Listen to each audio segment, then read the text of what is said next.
बच्चों, आज मैं तुमसे एक ऐसी बात कहने आया हूँ जो अगर तुम्हारे हृदय में उतर गई तो मैं वचन देता हूँ तुम्हारी जिंदगी बदल जाएगी।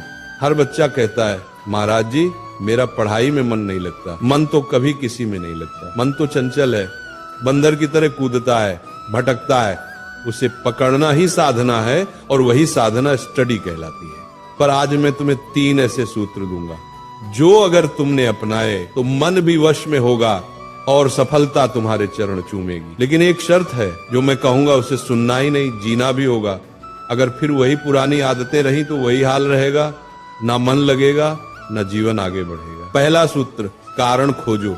जब तक तुम्हारे पास पढ़ने का कारण नहीं होगा, तुम्हारा मन पढ़ाई में कैसे लगेगा।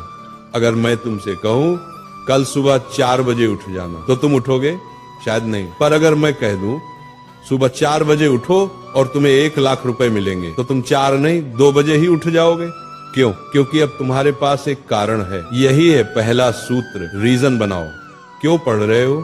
क्यों मेहनत कर रहे हो? क्या तुम्हारा कोई सपना है? क्या तुम्हें अपने माता पिता का नाम रोशन करना है? क्या तुम्हें गरीबी से निकलना है? जिस दिन तुम्हें अपने आप को पता चल गया, उस दिन से अपने आप रास्ता दिखने लगेगा। फिर न तो आलस रहेगा न मन का बहाना। फिर किताबें भी तुम्हें आकर्षित लगेंगी, क्योंकि अब तुम्हारे भीतर आग जल चुकी होगी। मुझे कुछ बनना है। दूसरा सूत्र, एक समय में एक ही साधना। कई लोग कहते हैं हम मल्टीटास्किंग कर रहे हैं, पर सच ये है तुम मल्टी डिस्ट्रैक्टिंग कर रहे हो। एक समय में केवल एक ही काम करो। अगर पढ़ रहे हो तो सिर्फ पढ़ो, मोबाइल, दोस्त, बातें सबसे दूर रहो। एक कथा सुनो।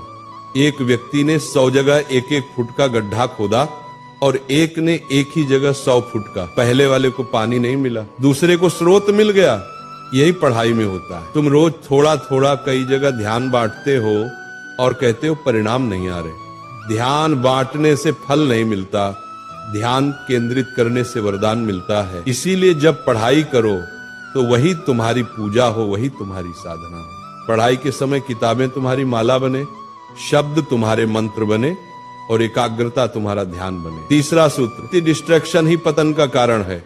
आज मनुष्य अपने शत्रु से नहीं, अपने मोबाइल फोन से हार रहा है। कभी विचार करो, मोबाइल तुम्हारे काम के लिए बना है या तुम मोबाइल के गुलाम बन गए हो? स्क्रीन छोटी है पर जाल बहुत बड़ा है। तुम कहते हो थोड़ा रिलैक्स करने चला था और वो थोड़ा 3 घंटे का टाइम पास बन जाता है।